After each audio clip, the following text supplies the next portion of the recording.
저는 40대 후반의 여자고 제 위로는 혼자 사는 3살 위의 오빠가 있습니다. 집안일이라 창피하기도 해서 가족 외에는 바깥 사람에게 이야기한 적도 없는데 너무 답답하고 속에서 천불이 나는 바람에 속병 걸려 죽을 지경입니다. 이렇게나마 인터넷으로 사연을 보내서 제 마음 좀 풀고 싶네요. 저는 저희 친오빠와 태어나서 성인이 될 때까지 부모님에게 대놓고 차별을 받으며 자랐습니다. 흔한 이야기지만 저희 부모님과 할머니, 할아버지 모두 옛날 마인드를 갖고 계신 분들이라 남자는 밖에서 큰일하고 여자는 시집가서 남편 뒷바라지나 해주면 된다고 생각하시는 분들이에요. 제가 어릴 적부터 집안 어른들에게 가장 많이 들은 이야기는 여자가 너무 똑똑하면 남자가 안 좋아한다 였습니다.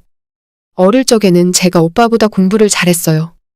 오빠는 중학교 들어가면서 엄마가 과외도 붙여주고 학원도 보내줬지만 당시 오빠와 제가 같은 중학교를 나왔는데 전교 500명 정도의 학교에서 오빠는 100등 안으로 들어와 본 적이 없습니다. 반면에 저는 중학교 첫 중간고사를 반에서 1등을 했고 그 뒤로 졸업할 때까지 전교에서 2등 밖으로는 밀려나 본 적이 없습니다. 하지만 저는 오빠보다 공부를 잘했음에도 불구하고 단 한 번도 과외는 고사하고 학원조차 보내주시지 않았어요.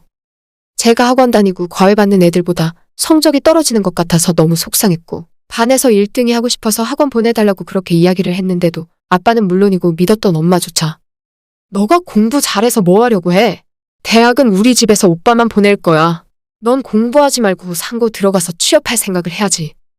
라고 하시는 바람에 너무 충격받았던 기억이 납니다. 저희 집안의 가정 형편이 정말 어려웠다면 이해할 수 있습니다. 하지만 아버지가 우체국에서 일을 하시면서 형편이 그렇게 어렵진 않았거든요. 충분히 오빠와 제가 학원 다닐 수 있었고 대학도 아무리 어렵다지만 자식이 공부를 잘한다면 보낼 수 있을 정도는 되었다고 생각합니다. 하지만 집안에서 저는 1등을 하던 꼴등을 하던 아무런 신경 쓰지 않았어요. 고등학교 때 저희 오빠가 반에서 10등을 했을 때는 엄마는 온 동네 방네 전화해서 자랑을 하고 할아버지는 마을 잔치 해야 한다면서 그렇게 좋아하시더라고요.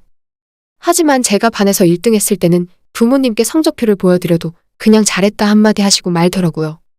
아마도 제가 대학 보내달라고 할까봐 조마조마 하셨던 것 같아요. 상고를 가라는 부모님의 권유가 있었지만 제 중학교 3학년 담임 선생님이 말리고 말려서 간신히 인문계 고등학교에 갈 수 있었습니다. 원래 사람이 하지 말라면 더 오기가 생겨서 하게 되는 걸 그때 느꼈어요. 저는 미친 듯이 공부에 매달렸고 고등학교 입학할 때 반에서 5등 정도 하던 성적이었는데 학원 한 번 가본 적 없이 혼자 공부해서 졸업할 때는 전교 1, 2등을 다투는 정도까지 되었습니다. 어릴 적부터 부모님이 제게 시집이나 가라고 말할 때마다 저는 속으로 시집 같은 거 가지 않고 혼자서 멋진 일을 하는 사람이 될 거라고 결심했어요. 정말 이악 물고 매일 새벽 2시까지 코피 쏟아가며 공부했더니 결국엔 제가 가고 싶은 대학교를 선택할 수 있을 정도가 되었습니다. 서울에 있는 대학을 가고 싶었지만 그곳에 가면 장학금을 받기가 힘들 것 같아 결국엔 지방에 있는 의과대학에 진학했어요. 반면에 오빠는 간신히 저희 지역의 국립대학을 들어갔습니다. 그 정도만 했는데도 저희 엄마는 동네 입구에 현수막까지 걸고 좋아하시더라고요. 제가 의대에 합격해서 부모님께 그 사실을 말씀드렸을 때 가장 먼저 제게 하신 말씀이 의대면 학비가 비싸지 않니? 정말 그때 일은 어제 있었던 일처럼 생생하게 기억하고 있어요. 그 뒤로 제 머릿속에서 부모의 존재는 지워버리고 살았습니다. 겉으로는 연락도 하고 명절이나 기념일을 형식적으로 챙기면서 살았지만 제 인생에 더 이상은 부모님이 중요하지 않았어요. 다행히도 입학할 때 장학금을 받고 들어갈 수 있었고 그 뒤로는 전액 장학금을 받진 못했지만 모자란 부분을 과외를 하며 벌어 메꿀 수 있었어요. 당시에 공부만 해도 쫓아가기 힘들 정도로 의대 수업이라는 건 쉽지 않았지만 생활비와 학비를 모두 제 스스로 해결해야 했기 때문에 방학에도 쉬지 않고 과외를 해야만 했습니다. 정말 성인이 되고 난 이후로는 부모님의 도움을 받은 적이 없습니다. 제가 힘들다고 이야기를 했다면 어느 정도는 금전적인 지원을 받을 수 있었겠지만 내켜하지 않는 부모님에게 그런 말을 하고 싶지도 않았고 제 스스로 부모님의 존재를 지워버렸기 때문에 혼자 살아야 한다고 생각했어요. 오빠는 대학을 졸업하고 고향으로 돌아가서 대기업 계열사에 취직했습니다. 정확하게 이야기하면 대기업의 지방 지점이라고 해야 하지만 그래도 그 정도면 괜찮게 취업한 편이라고 생각해요. 부모님은 당연히 아들이 대기업 다닌다고 입이 귀에 걸리셨어요. 몇 년 지나지 않아서 아빠의 소개로 공무원 여자를 만나서 일찍 결혼도 했습니다. 반면에 저는 의대를 졸업하고 레지던트 인턴 생활 거치다 보니 나이가 30이 넘더라고요. 그때까지 짧게씩 만나는 남자가 있었지만 의대 본과 공부를 하면서 시간을 내서 과외까지 하다 보니까 솔직히 연애를 할 시간조차 모자랐어요. 20대에 한참 좋은 나이에 책상 앞에만 앉아서 시간을 다 보냈습니다. 당연히 부모님께서는 제가 공부를 하건 무슨 일을 하든지 별로 관심이 없으셨고, 명절에 한 번씩 가족들이 모이는 날에는 오빠와 새언니를 그렇게 예뻐하시고 저는 시집도 못 가는 죄인이 되어야 했습니다. 하도 면전에 구박을 하시니까 그걸 보고 있던 새언니가 제 편을 들어주기도 했어요. 그래도 아가씨는 의사 될 거니까 더 좋은 남자 만나겠죠. 하지만 저희 부모님은 그마저도 용납하지 않으셨어요. 여자가 공부 잘해봐야 아무 소용없다. 어떤 남자가 의사 마누라를 좋아하겠니? 남자 기죽이려고 기를 쓰고 독하게 공부하는 거 봐라. 정말 저는 아무리 노력해도 부모님에게 절대 인정받을 수 없었습니다. 애초에 기대도 안 했기 때문에 그때쯤엔 아무런 마음의 상처도 받지 않았어요. 그 뒤로도 저는 공부만 열심히 했고 오빠도 예쁜 아들 하나 낳고 행복하게 살았어요. 부모님은 당연히 오빠 부부가 낳은 손자를 너무 예뻐하셨고 그분들의 마음에서 저는 잊혀져 갔습니다.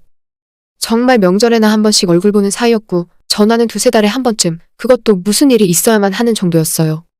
저는 전문의를 달고 서울의 종합병원에서 일을 하고 있고 그곳에서 지금의 남편을 만나게 되었습니다. 같은 의사는 아니고 남편은 같은 병원 총무과에서 일을 하고 있었는데 정말 고맙게도 남편이 저를 보고 한눈에 반하는 덕분에 노처녀 생활을 청산할 수 있었어요. 의사라고는 하지만 기반도 없고 개업할 돈도 없는 노처녀 월급쟁이 의사였는데 능력 있고 착한 남편 만나서 지금까지 딸 하나 낳고 행복하게 잘 살고 있습니다. 반면에 저희 오빠는 제가 결혼하고 난 뒤로 갑자기 생활이 기울기 시작했어요. 멀쩡하게 잘 다니던 회사를 사업병이 걸려서 하루아침에 그만둬 버리고 살고 있던 아파트를 담보 잡고 퇴직금을 합쳐서 사업을 시작했습니다. 대기업 다니던 인맥도 있고 아버지의 지역 인맥도 있어서 초반 사업은 그럭저럭 잘 풀리나 싶더니 시간이 지날수록 점점 기울다가 3년도 못 가 어려워지더라고요. 결국 저희 부모님이 살고 계신 아파트까지 담보 잡고 돈을 빌려주고 그마저도 모자라서 저한테까지 손을 벌리기 시작했습니다. 그런데 알다시피 제가 돈이 어디 있겠습니까? 의사의 월급이 많이 받는다고 해봤자 월급쟁이 의사가 세금 떼고 나면 한 달에 버는 돈은 뻔한 건데 아파트 대출금 갚고 생활비 쓰고 아이 키우다 보면 저금할 돈도 거의 없는 게 사실입니다. 그리고 설령 돈이 있다고 한들 저 시집 갈 때도 부모님께서 너는 돈 잘 버니까 너가 알아서 시집 갈 수 있잖아 라고 하셨는데 제가 오빠와 부모님을 위해 제 돈을 내놓겠습니까? 남편에게 미안해서라도 절대로 그러고 싶지 않았어요. 결국 오빠의 사업은 얼마 못 가 망해버리고 집안에 빚만 잔뜩 남았습니다. 그렇게 착하고 마음씨 좋던 새언니는 빚을 감당하지 못하고 오빠와 이혼하고 아이 데리고 가버렸고 저희 부모님 특히 아버지는 일평생 일구어 놓은 모든 게 사라져버리자 몸져 누우셨어요. 집에 빨간 딱지 붙고 경매가 넘어갔다고 해서 걱정된 마음에 집에 내려갔더니 집안에서 저란 존재는 죽일 년이 되어 있었습니다. 피도 눈물도 없고 가족들도 버린 나쁜 년이요. 저는 집안이 그렇게 되어버린 것이 안타깝긴 하지만 제 탓은 아니라고 생각해요. 오빠가 본인 능력에 맞게 회사만 열심히 다녔으면 계속 행복하게 살았을 것 같습니다. 하지만 그 마지막에 제가 돈을 빌려주지 않았다는 이유로 모든 원망을 제가 뒤집어 쓰게 되니까 더욱 마음에서 멀어지게 되었어요. 저희 부모님은 집 경매로 넘어가고 나서 다세대 건물에 월세로 들어가서 살았어요. 이혼한 저희 오빠도 함께요. 아버지는 충격을 이기지 못하고 병을 얻어서 2년을 넘기지 못하고 돌아가셨고 그때부터 집에 내려가면 워낙 저를 싫어하시니까 내려가지도 않았고 연락도 거의 하고 살지 않았습니다. 그렇게 시간이 꽤 많이 흘렀네요. 저도 나이를 먹고 오빠와 엄마도 많이 늙었습니다. 그런데 얼마 전에 오랜만에 오빠에게서 연락이 왔어요. 처음엔 안부를 묻고 이런저런 근황에 대해 이야기를 하다가 오빠가 꺼낸 이야기는 엄마가 치매에 걸리셨대요. 그 이야기를 왜 내게 하느냐고 물었더니 엄마가 치매에 걸렸는데 요양원에 들어가기를 거부하고 저만 찾는데요. 엄마, 저는 살면서 살가웠던 적이 단 한 번도 없었는데 무슨 영문인지 모르겠더라고요. 오빠도 싫고 요양원도 싫고 무조건 저랑 살겠답니다. 저는 절대로 이제 와서 엄마를 모시고 싶지 않다고 이야기했고 오빠는 그래도 자식인데 부모가 아프면 봉양을 해야 하지 않겠냐고 하더라고요. 차라리 요양원에 보내고 매달 돈을 보내라면 보내겠지만 절대로 우리 집에서 엄마를 모시고 살 수는 없다고 못을 박았습니다. 오빠는 저보고 독하다고 하네요. 어릴 적에 섭섭한 게 있어도 이젠 다 풀고 가족끼리 서로 의지하며 살아야 하는데 저만 생각하고 이기적이래요.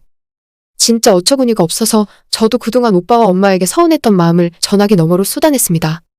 제가 의사니까 여유도 있고 나이 들고 아픈 엄마를 집에서 모시면 좋지 않겠냐고 하는데 제가 왜 희생을 해야 하는지 도무지 이해할 수 없습니다. 부모님이 저를 단 한 번이라도 자식으로 인정해 준 적이 있었나 싶습니다. 너무 매몰차게 거절을 해서 그런지 그 뒤로는 오빠에게서 다시 연락이 오지 않네요. 몇 번을 제게 이야기해도 저는 마찬가지입니다. 오빠가 엄마를 보살필 수 없으면 기관으로 엄마를 모시고 그 비용은 제가 부담할 용의가 있어요. 하지만 우리 집에서 제 손으로는 때려 죽어도 못 모시겠습니다. 마음에서 우러나오지 않는데 어떻게 치매 걸린 엄마와 같이 살 수 있겠습니까? 저를 너무 매정하다고 생각하셔도 어쩔 수 없어요. 어설픈 마음에 모신다고 했다가 서로 간에 더 힘들어질 게 뻔한 일이니까요. 그렇게 평생을 잘난 오빠만 믿고 사셨는데 왜 마지막까지 오빠를 안 찾고 저를 찾으시는지도 모르겠고 엄마가 하나도 불쌍하지 않습니다. 아프시지 않고 건강을 회복하길 바라지만 제가 직접 모시는 일은 앞으로도 절대 없을 것 같네요. 너무 답답하고 화가 나서 어딘가에 하소연하고 싶었는데 이렇게나마 사연으로 글을 쓰면서 마음속 응어리가 풀리는 기분입니다. 오늘의 사연은 여기까지입니다. 구독과 좋아요, 알람 설정 부탁드려요. 다들 행복하시고 좋은 하루 되세요.